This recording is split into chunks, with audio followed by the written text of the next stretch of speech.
the Alec Baldwin ABC interview with George Stephanopoulos, if I'm saying his last name right. A bit of a mouthful. Let's just get to the first part. So I wasn't able to get the full interview. I got, I think, the first few parts of it because the interview, I think, was 45 minutes long. Jesus. And these parts are only this one's 15. The other two are like 7 or 6. Okay. So it's not too much. But we're not going to watch the whole thing. What we're going to do is let me actually pull them up. Little timestamps. And we'll react to it. What's up? Marking frogs, Big Bro Jamie. Or Big Frog Jamie. All right, so let's go to, honestly, the 9-second mark literally gets right out into it. So why did he speak out? Why did Alec Baldwin decide to speak out to pretty much have this interview? Well, real quick before we get started, do you think this is a good idea? I got a question. Why Alec Baldwin always look like he just left the gym and then put his suit on? Like Really? his hair always just looks like in duress. Like he's just like Okay. always like. Like he looks like post business all day. Yeah. I get that. After That makes lunch sense. break though. Yeah. Post business make more sense. I understand the gym one. Post business No, makes he's sense. sweaty. His hair looks sweaty to me. I Yeah, don't like know he only why. brought his suit to Like, work. And The way, he went to the yeah. gym. Okay. Yeah. Okay, I see it. Yeah. Take my gym in there, bitch.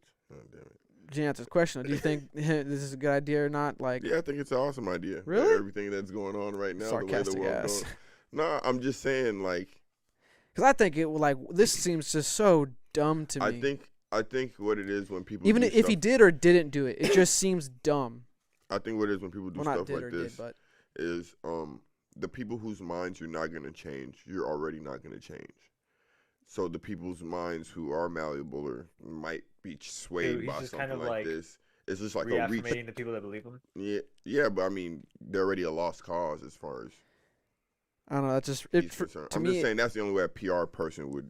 it just seems I don't know sus. Like You gotta control the narrative. You gotta. that's my point. Yeah. I get that, but to me, I feel like it's too curated. Like watching it, I was like, dude, this is like a movie. Yeah. Even seeing the trailer, I was just like, There was Holy a shit, trailer. dude. It's The like a fact that crime there was drama. a trailer. like some fucking it's an interview. CSI. Like next week on ABC News, Dude, the just- first time he's ever spoken. Dun, dun, dun. Yeah. And then Like he listen says, to the "I had music. Listen to gun." the And then it mood they're cuts trying to again set. to something else, and it's like the Oh. guy like, "You did what?" And he's like, "I had the gun." And then it like cuts again to another scene. And I was just like, "What the hell?" He's like, and then it ends on like, "I didn't pull the trigger." And it's just like next time ABC Thursday night. And I'm like, "What the fuck?" Like, Bro, dude, it's cringy. It was very- Okay, so wait. well. First off, Now- you had to separate. We can do this, but to the people, when you watch this, I feel like you have to be able to separate yourself from your emotions because the whole point of this interview is to make an emotional appeal. Like we'll get to the clips. We'll get. I'm not emotional, but the only thing I cannot remove from this is the humor. Unfortunately, I know this is sad. Somebody passed away. I've been We got trying some not hate to in the smile comments. this Someone whole- was like, "Someone's death is funny." That's not the whole point. You need to. Anyway, I'm not gonna lie to you. Sometimes somebody's death can be funny. we'll have a conversation about that. So sorry, bub. All right, let's watch the first segment. Like, why is he deciding to speak out? Let's hear what he has to say about why he wants to speak out. You haven't said much in public since that tragic accident. Why speak out now? Well, I think that there's a criminal investigation. That could be a while. There's all kinds of civil litigation. And So you want to? I felt there were a number of misconceptions, most of it from sources I really wouldn't concern myself about. But a couple that I did concern myself about, where there were these authoritative statements about this is what happened. The sheriff's department hasn't even released a report to the DA yet. The reason I wanted to sit down with you is because I really feel like I can't wait for that process to end in February, March. I mean, I'm not asking them to speed it up for my benefit. That's ridiculous. But I am saying that they're going to do what they need to do, and I wanted to come to talk to you to say that I would go to any lengths to undo what happened. I would go to any lengths to All undo right, that's what pretty happened. much. I just Okay, man. so the bags under his eyes are there on purpose, and the hair, the look that I was talking It's a about, distressed talking look on shit about, purpose. was on purpose. Okay, cool. Okay, Well, I mean, to be fair, I don't know if it's being fair. Like when I was watching this, I had my guard up the entire time. Me too. Because, dude, there's a point where he turns on the waterworks, Mm. and I was just like, "Yo." But did water drip? Like, yeah, no, he's He cried. he's He an teared up. actor. That's a good like- question though. Like, the water like, drip. there's what do you mean by the entire drip? time, Like like, his you're eyes got acting. watery. Man, I ain't with that Kyle Rittenhouse crying. That guy. This guy. I'm just saying. But nah, yeah, bro. I need tears. I need. Here, let's tears skip to hit that. the Let's ground. skip to that real quick. He brings him like the second time he starts crying. There's 2 phases, and like the Did he first touch phase, his eye? Yes. Yes, the first phase, he straight up like he gives like a cue, like a hand cue, and then he immediately does this, and he starts crying, and we're just like, what the fuck? Here, let's skip to that real It's quick. not I that think it was around egregious, but, like, he touches well, I his put face. 1508 Ian, but I think it's around the 14. I think you know where it is, where he starts crying. But the reason why he starts crying is because it's Nah, it's not that. It's like in the middle of this one right there. Look, he where he touched himself. for making movies. That's the second time. No, that's the second one. Sorry. You know, people, they have their dreams. Oh. No matter how old you are, you have your dreams. Hey, son, please. Can you pause this shit? This is wild. Because he makes it I about can't- himself, no, and I it's can't. wild. My body physically cannot take him. I cannot watch that. Like, for him to come fresh out to cry, it's like, the way I visualize it is almost like basketball moves. I'm not going to lie to you. It's like, hezzy, hit him, and it's like cry. Hit him with inspirational quote right after. It's like, what? Why is it so like So, okay, this may be a larger hopes question. and dreams already? We talking about hopes and dreams? A larger question. So, like Doc said, and I did too when I watched this, was I completely like detached myself. I looked at this, like I hardened myself when I watched this. And with that outlook watching this, the whole feeling I kept getting was, or thing I kept reminding myself was, he's an actor. I can't take any kind of emotion or anything he says and does actionable wise, for example, crying, seriously. Because how do I know if he genuinely feels this way or if he's trying to make us feel a certain way? And I don't want to say that and take away from the situation, even though I kind of do, because the first time we talked about this, I didn't want to get too deep into it because what happened was traumatic. Like, this dude accidentally killed somebody. And then now, as he won't shut up about it, it's making me feel like, bro, like, well, hold on. Be careful. Be careful. The reason I tell you be careful is that's why I didn't say it, because it's just making me look at him like, no, bro, what are you wait, doing? Hold on. Go. The reason I'm saying be careful is I made a joke, and the joke was I need to see real tears hitting the ground, not them Kyle Rittenhouse tears. Yeah. Not about the case. Forget about the judgment of the case. I'm just talking about tears. When somebody's crying, I want boo-hoo tears coming down their face. Now be careful, because you said the more he speaks about it, the more you feel like what? I don't trust him? Now, I'm not relating the two things, but there's also another individual going about talking about their case, and that doesn't make them any less innocent in the case, to play devil's advocate. But the case has already happened. I don't want to get into that, but I feel like it's a false equivalency because this is before everything's coming out. I'm talking and about at him the same publicly time, it's speaking affecting about it. everything. I mean, as far as him, he held the gun. Like we know he like. There's no other suspects. Like And I'm confused with equivalency here too. I'm not because talking about the details of the case. I'm talking No, I'm about just missing the your point. person who is in question talking about the case and being able to talk about it. Well, either way, I told you before, I don't like it either. No, I agree, but I'm saying you not liking it there. To play devil's advocate, if he feels like he's innocent, he should be able to speak as on it as much as, and so that's what I'm saying. But it looks bad though. It looks horrible. Yeah, it looks horrible. But he should be able to speak Yeah, about it. I'm not saying he can't speak about it. I'm saying he's dumb for doing it. Okay, I believe that. Yeah. Yeah, I think it's a little rough that he did this. I get why he would do it. I just don't know if he should have. I think it's actually, poor. I feel like he shouldn't have. I think it's poor PR work.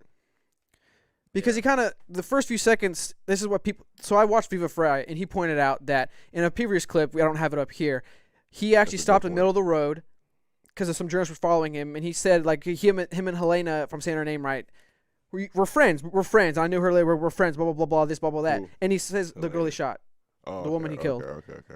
And then at marker 522, he pretty much admits that the first time he met Halyna was this movie. So it's clearly him. That's why this bothers me, because it's like everyone knows, and I think that's a good example, that Alec Baldwin's a narcissist. And so this entire interview is him trying to control. I thought you just said we got to do this about unbiased. Is narcissism a fact in this case or not? Fair. I'm doing my best here. I'm trying. Okay. You're making me take a stance that I don't even. You're right. I'm sorry. Please, I want to get on that. I want to get in on that part of it. You're right. Hey, Ian, if you go to 420, trying to be a hater too. Goddamn, let me get on the first waterworks. Give me some space.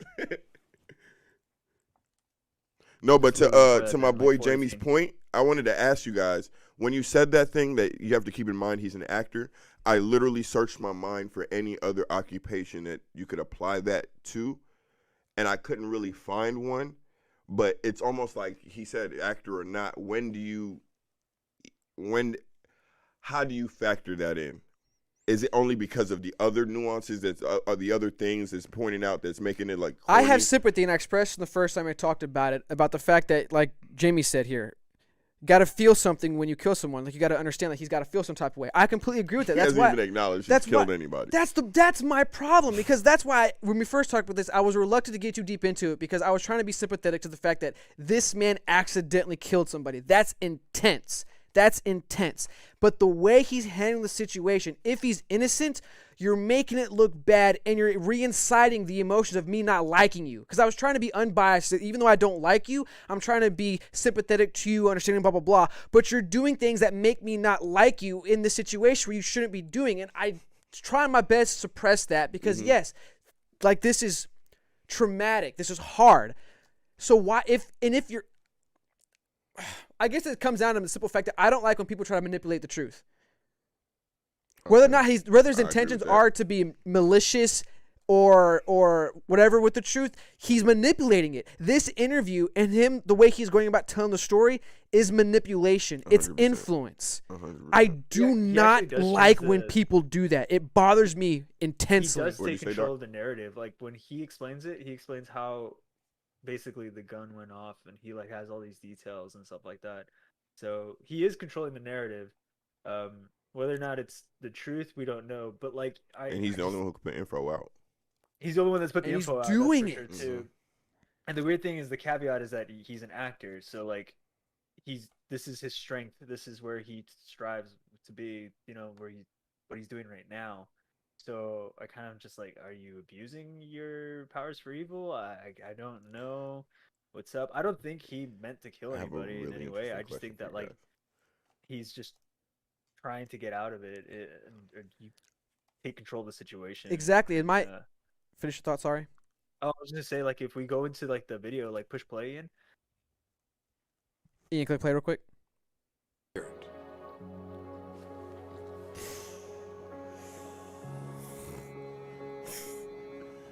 Yee!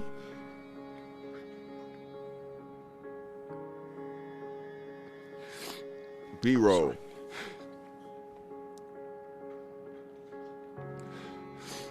But admired by everybody who All right, he's crying. who worked with her. Oh, Field. Yeah, when I saw it, I was just like, whoa, dude. I don't know if it looks like a movie. And I don't know if that's a good thing, man. Like, it looks like a movie. I don't know. Yeah, I completely understand. So I have a question for you guys. So you know how we were debating? Real quick, let me address. That's a good point. Cameras were rolling. We ever gonna see that? I mean, do you put out the murder or the killing? No, I'm talking about the case. Like, for example, like this. My whole issue is there's going to be a case for this. And he said the reason why he's doing this because he can't wait for the case. Mm-hmm. Meaning his motives here, since you like to talk about motives, not to be an asshole, sorry. Mm-hmm. I associate to a level of maliciousness. You're not being patient letting the courts handle it. If you think you're innocent, cameras were rolling, you should be like...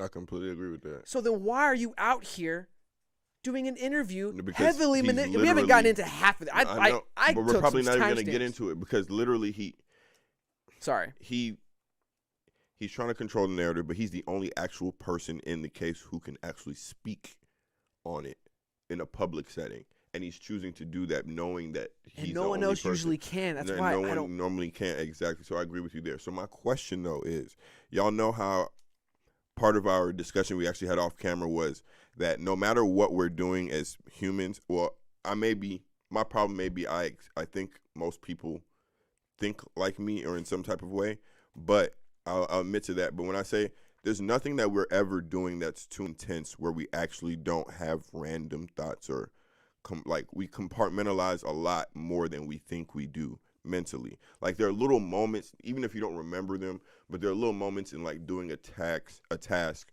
where you may look at something, you may be distracted, no matter how serious or whatever is going on. You may be at a funeral in between crying and you may notice like a butterfly. You may notice and then your mind is on that thing. So for anybody to tell me they're too into anything to not have done or thought of another thought that goes with it, to me is a lie. That's why I said it's not that I thought homie was guilty or anything like that. It's just I didn't believe he was a hero in that, and you know what I'm saying? And it has to be somewhere in between. So with that being said, he's an actor, like you guys said.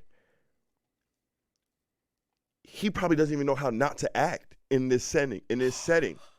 Honestly speaking. That's a fair point. You get what I'm saying? That's like, a fair point. Even if he's actually That's emotional, so uncomfortable though, if he's so emotional, like I said, he's in front of cameras. Part of him is I'm at work too. Part of him is mentally I need to control the narrative. Part of him is mentally thinking I need to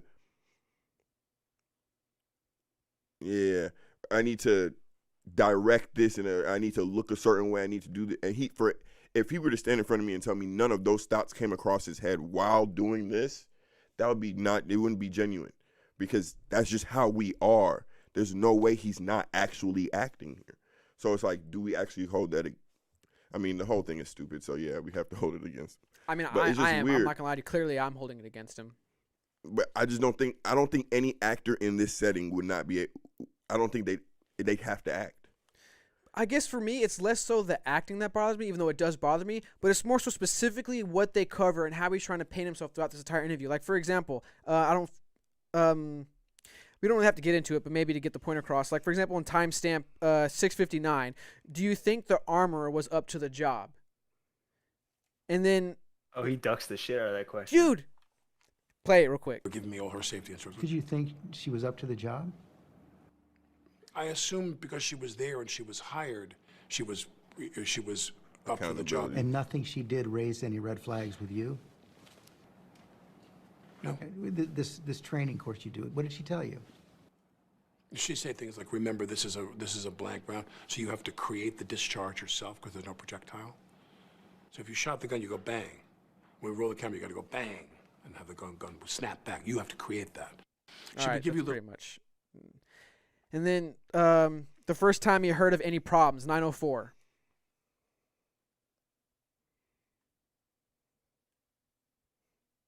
Perfect. People on the film. The first time I heard that there was any problem with anybody in the crew of the film was when Luber said, well, we have some issues here. Lane Looper, the first camera assistant, would email production managers a resignation letter later that night, citing safety concerns. Quote, during the filming of gunfights on this job, things are often played very fast and loose. So far, there have been 2 accidental weapons discharges. He also wrote about concerns about reasonable rest and housing for local crew with long commutes to the set. When he quit, now, the day before that happened, we wrapped. We can skip to, I think, 10:35, a couple seconds ahead, because then he tries to play another sympathy card, which, again, kind of, like, it seems so strategical. It seems too strategical, which is what, like, blatantly strategic, which is why it bothers me. Go to 10 and play it. Tomorrow, he said yes, because what I was about to do, which I've done on any number of films and TV projects, was to give more of my salary back to the production to pay for X. And I was about to say to him, let me know what it would be to B&B you guys in a house that's closer to how we can address your problem. I will be happy to contribute to that. The next day, they were gone. All right, So you pause. know- See, he's just trying to show how sympathetic he is, how compassionate. Hold on. How You ain't it's had this just- nigga's cell phone number, bro? You talking about the next day they was gone, like they was gone in the wind. They caught the next flight out, the red-eye flight. Goddamn, the bullet train out. Text homie, hey, I'll fix your housing. Will that help you? Like, what are you talking about? Like, he just wanted to say that shit out loud and let it be heard. All right, ready for the second part, Ian. Yeah, it's just, that was really bothering me. The first part. And why is Alec not- Baldwin honestly, making a Western movie? Like, what is? He's been in Westerns before. Yeah, but at this, okay. That's why I didn't like the end. I don't know. It's just. That shit, old nigga in a Western movie, Rust. So I think this is interesting. go to one. Or you're already there. Pretty much, he starts getting into like the placement of everybody at the time of the shooting, which I thought was interesting. So go ahead and start it. Rehearsal, there's some disagreement about that, whether it was a formal rehearsal at that time. This is a marking rehearsal where I'm going to show her. She's standing next to the camera. She's like this. You're me. She's got a monitor here. The camera is here filming that way. She takes a monitor that is his monitor, the operator, and turns it toward her. It swivels, and she says to me, hold the gun lower. Go to your right. Okay, right there. All right, do that. Now show it a little bit lower. And she's getting me to position the gun. Everything is in her direction. She's guiding me through how she wants me to hold the gun for this angle. And I draw the gun out, and I find a mark. I draw the gun out, I find a cut. And what's really urgent is the gun wasn't meant to be fired in that angle. So if you're shooting directly into the camera lens, you're not aiming. I'm not shooting to the camera lens. I'm shooting just off. Just off. Right, in her direction. I'm holding the gun where she told me to hold it, which ended up being aimed right in below her armpit. It was what I was told, I don't know. This was a completely incidental shot, an angle that may not have ended up in the film at all. But we kept doing this, and so then I said to her, now in this scene, I'm gonna cock the gun. And I said, do you wanna see that? And she said, yes. So I take the gun and I start to cock the gun. I'm not gonna pull the trigger. I said, do you see that? She goes, well, just cheat it down and tilt it down a little bit like that. And I cock the gun, I go, can you see that? Can you see that? Can you see that?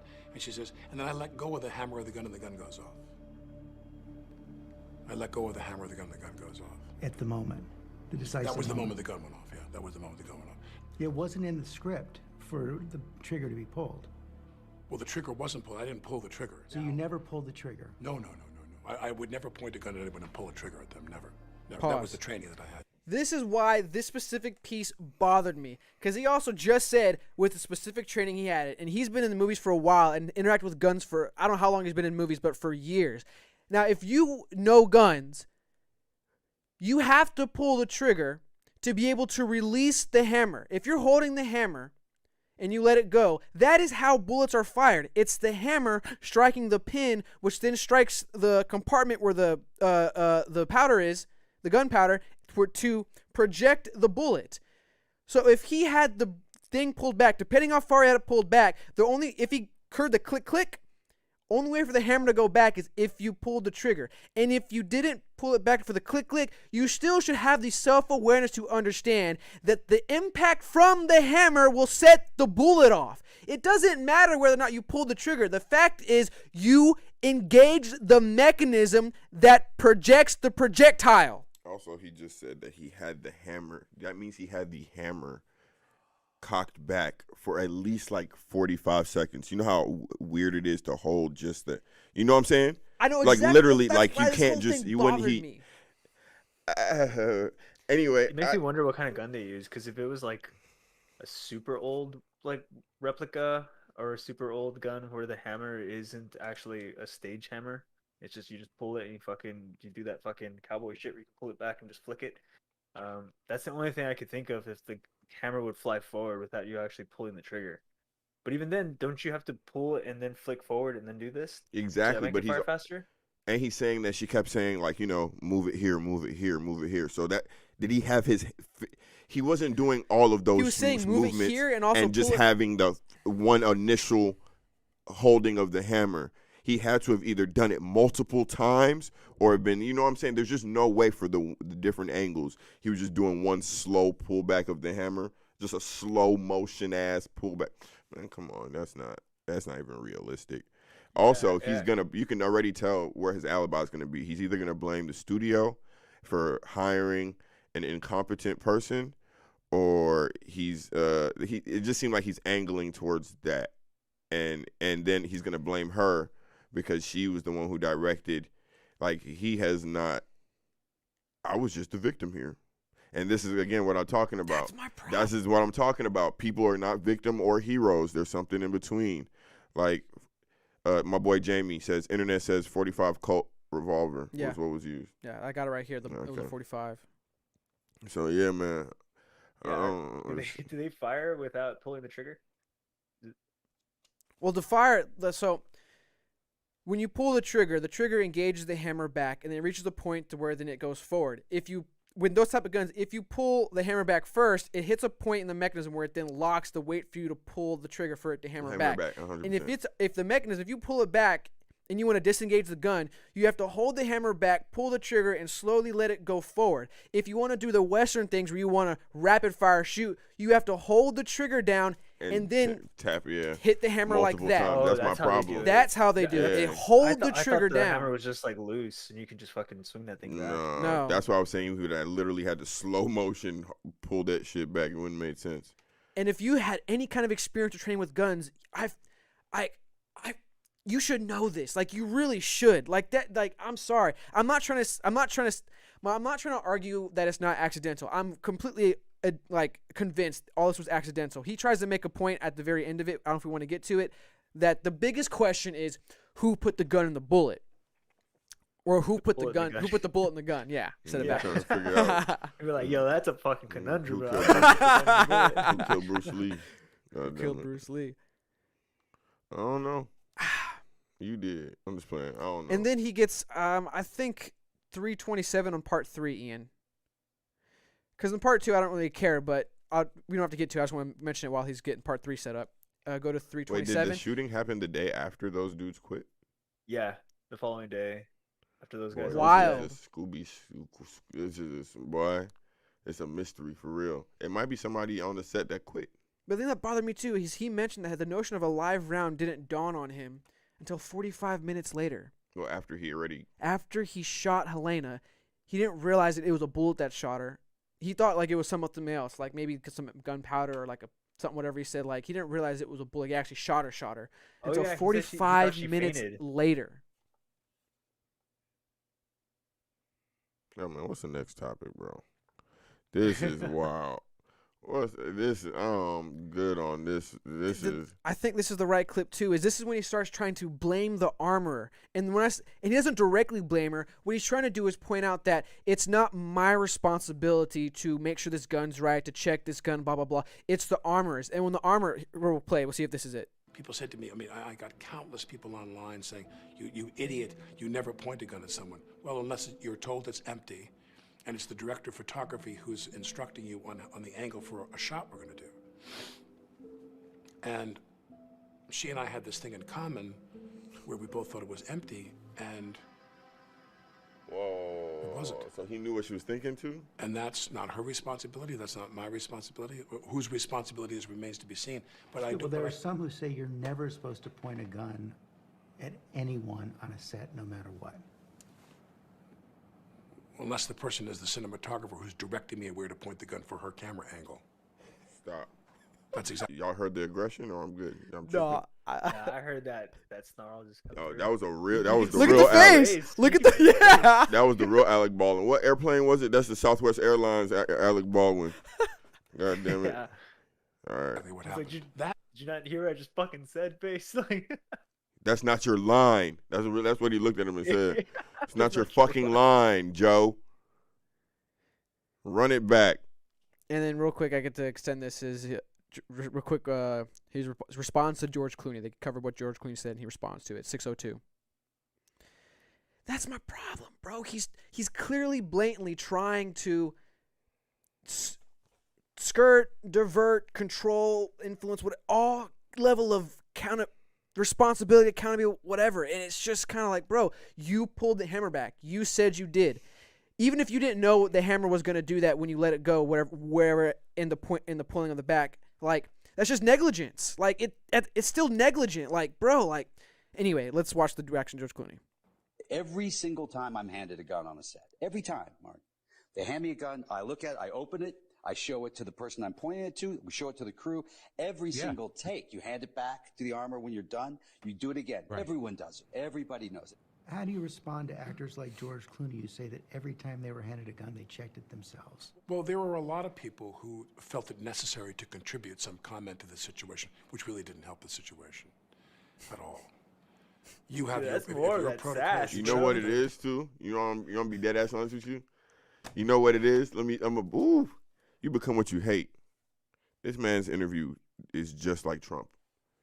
The way his interview, like the way he this right here, and I'm not negative, I'm not saying it in a bad way. You don't see his demeanor like it's like I don't know how to explain it. This nigga has tried He's to on defense and attack at the same he's time. pretended to be this nigga so long that he's taking on some of the mannerisms. There's just, like, the way he, I don't know, he's like trying to corner the interviewer in the interview, but then like he'll retreat to being like a sympathetic figure as long as the interviewer is doing what he wants him to do.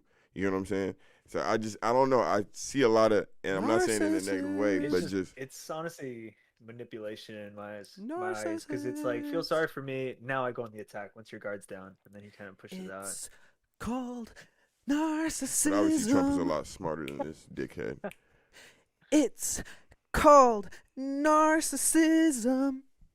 All right, keep it playing. Well, good for you. Good for you. You know, I mean, I probably handled weapons as much as any other actor in films with an average career. Again, shooting or being shot by someone. And in that time, I had a protocol, and it never let me down. Why did you choose in your 40 years not to check the gun yourself? What I was taught by someone years ago was, as I said, if I took a gun and I popped a clip out of a gun or I manipulated the chamber of a gun, they would take the gun away from me and redo it. The prop person said, don't do that, when I was young. And they'd say, one thing you would need to understand is we don't want the actor to be the last line. So it wasn't the person in charge of guns on this set. It was a past one that told him years back when he was young. That guy probably also told him, don't let them black folks sip from that water fountain. I mean, you're old. Times change. Shit gets updated. Nigga, what? What? Please, we spent 30 minutes on this guy. Please, I'm begging you. All right. Please. Let's finish out on the last clip. When clip I was 4. young. How long has it been since you were young? Let's be real. Look at him. How long has it been since Alec Baldwin has actually been what we would consider young? 40 years? 50 years? How old is Alec Baldwin? He's probably like in his 60s. I think so. So 40 years ago, 26, is that young? Yeah, I would say 26 is pretty young. What's the cutoff for young? 30. 30? I'm 30. It's not that. We 30, dog. Okay, I'd say the cutoff's what, like 50? Man, what? He said when he was young. This man is a full retard. Doc, I hear 50. Nah, dog. I think the cutoff would probably 50, be man, 35 once you get or 40. over to the other side, that's when you're old. It's like that. That's the middle. That ground, boy said when I was young. So we'll end on this real quick. In this clip, he talks. I think this is not any of the clips. If it was, I missed it. Then whatever. But he asked him, "Do you feel guilty?" And his response blew me personally. Play it, Ian. Your emotions are so clearly so right there on the surface. You felt shock. You felt anger. You felt sadness. Do you feel guilt? No. I feel that there is. I feel that someone is responsible for what happened, and I can't say who that is, but I know it's not me.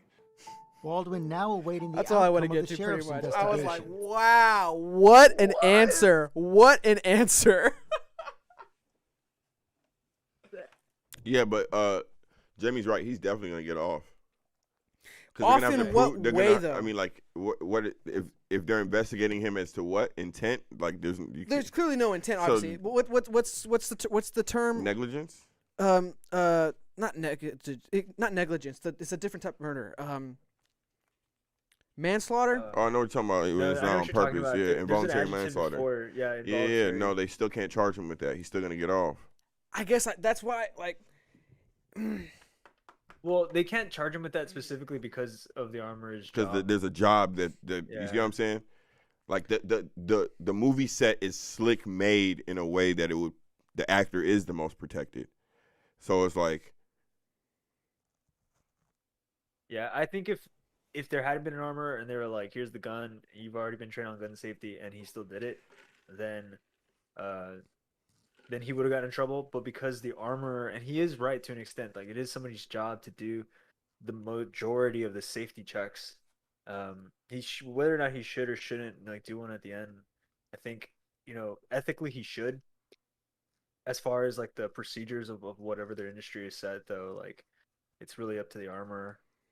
So I actually think most of the heat is going to come onto the armor, and maybe the assistant director, and it's not going to come to him. But that shit right there is pretty damning, because it's like, dude, you should I would at least say like, yeah, I feel like terrible, like I killed somebody, dude. Like, what the fuck? Like, That's why, to circle back to the beginning of this conversation, up even with Jamie was trying to make a point, which is you got to feel bad for this guy. He didn't even feel bad, so why should I feel bad for him? He's not allowing himself to feel bad because he won't allow himself to feel guilty. Which makes me like, that's where I heard that any kind of sympathy I had for him just went out the window. Whether that's good or bad, I'm like, for me, I have no sympathy for him either, to be honest with you. Like, it's, I don't know. I always look for people when I see, I say take a deep breath. So I always look for people to at least have a moment of reflection. That pause. I want to see the pause. Let me see the pause. There's been no pause. It's all like he's all like. I don't know. This really sounds like lawyer, politician type shit. I didn't do it. Hammer went up by itself. Wasn't me. Just deflection. Like, he talked to his lawyer before even going out. Like, all that type shit. I can't imagine a lawyer saying this is a good idea. The lawyer said this is a bad idea. Yeah. But the lawyer also said if you're going to do this, you're not going to say this. Yeah. That's the lawyer's job. Honestly, if like I was representing him and he went and he did this without me knowing it as his lawyer, I'd be like, "What the fuck is your problem, dude? Like, do you not even know Is I Doc exist?" on screen, Ian? I'd be like, "Why did you even hire me if you're just gonna do this yourself? Like, what the heck?" No, yeah, it reminds me of that girl's lawyer who tried to steal the phone, thought that little boy stole her phone. That's a good one. That's a good one. Yo, you made it to the end. Really appreciate it. Thanks for watching Fake Deep Thinking. If you like the show, remember to like, comment, subscribe, and to share. We really appreciate everything and appreciate you. So take it easy. Peace. Have a good day.